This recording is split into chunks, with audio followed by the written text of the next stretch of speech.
Ciao a tutti cammelli e bentornati sul canale. Visto il discreto successo dei 2 video precedenti, di cui vi lascio le schede apparire da qualche parte, sono una frana in queste cose, ho deciso di portarvi una terza tier list dedicata agli scambi su PokeHub e PokeTrade.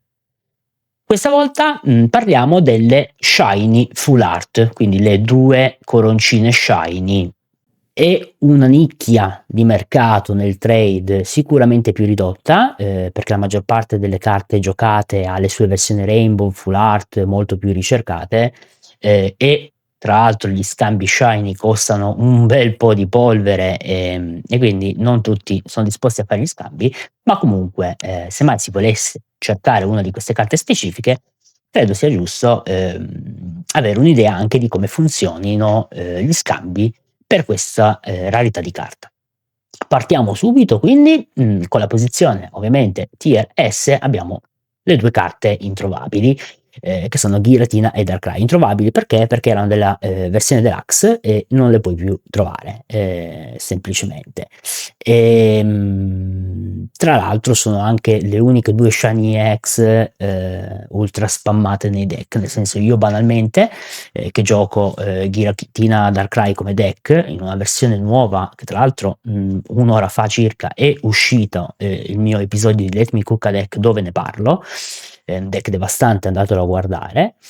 Li gioco entrambi shiny per esempio, perché mi piacciono. Quindi sono molto ricercate e hanno un valore, molto più alto rispetto a qualunque altra shiny full art. Passiamo al tier A.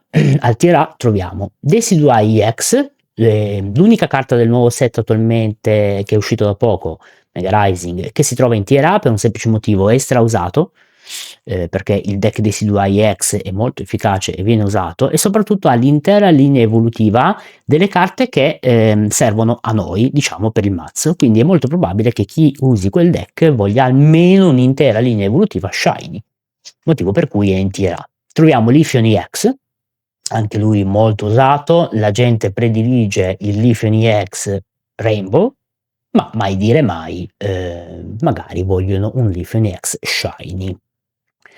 Troviamo Garchomp EX, anche lui perché è uno dei pochi, di cui esiste la versione shiny usato in deck attuali, e infine Moltres EX. Moltres EX perché, ieri, la buona Pokémon Company ci ha spoilerato, il set in arrivo, il 17. Tra le carte in arrivo c'è un Mega Charizard devastante, il cui attacco richiede però ovviamente un bel po' di energia come al solito.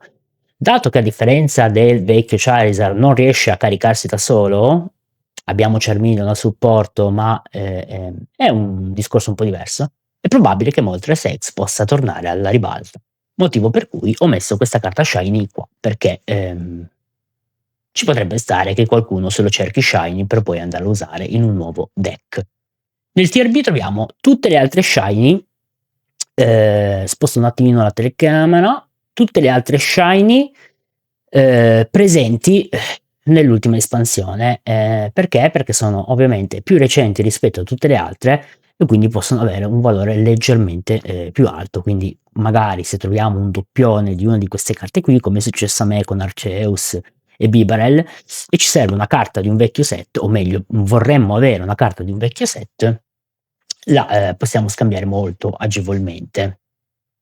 Nel tier C troviamo, Celebi, Infernape, perché, erano 2 carte molto usate nei deck. Infernape ancora qualcuno potrebbe usarlo e Celebi potrebbe tornare comunque, sempre per il discorso, fatto prima, di alcune carte in uscita col nuovo set. Motivo per cui le ho messe in tier C. E poi troviamo il trio originale di Kanto, che ha comunque il suo hype, visto anche il set in uscita, e possono essere leggermente più ricercate, se a qualcuno dovessero ancora mancare, e Aerodactyl perché anche lui, è un Pokémon ancora usato in alcuni deck, e l'Aerodactyl shiny è comunque bello da avere.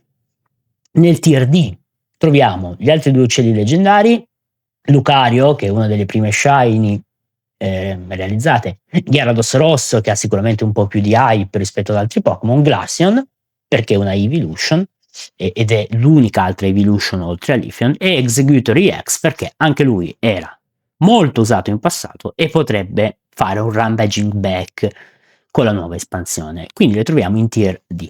In tier E troviamo altre 5 Shiny Full Art usate in passato, Pachirisu, Gengar, il vecchio deck Gengar devastante, Vuctrio, anche questo deck qua era fantastico, Mismagius e Mew. Mew potrebbe anche salire di qualche gradino con l'arrivo del nuovo set, si vedrà, perché l'attacco bastardello di Mew che ti permette di copiare un attacco qualunque dell'avversario, se dovesse essere usato contro uno dei 3 nuovi mega in arrivo, non farebbe molto piacere all'avversario, quindi chissà se tornerà un Mew X alla ribalta, lo vedremo a breve, tanto mancano pochi giorni. Infine nel TRF troviamo tutte le altre Shiny che ahimè si possono scambiare tra di loro, nessuno sarà molto disposto a fare questo tipo di scambio, perché parliamo di molta polvere per una carta che magari non interessa, ma mai dire mai, magari tipo a me personalmente Arcanine Shiny piacerebbe molto,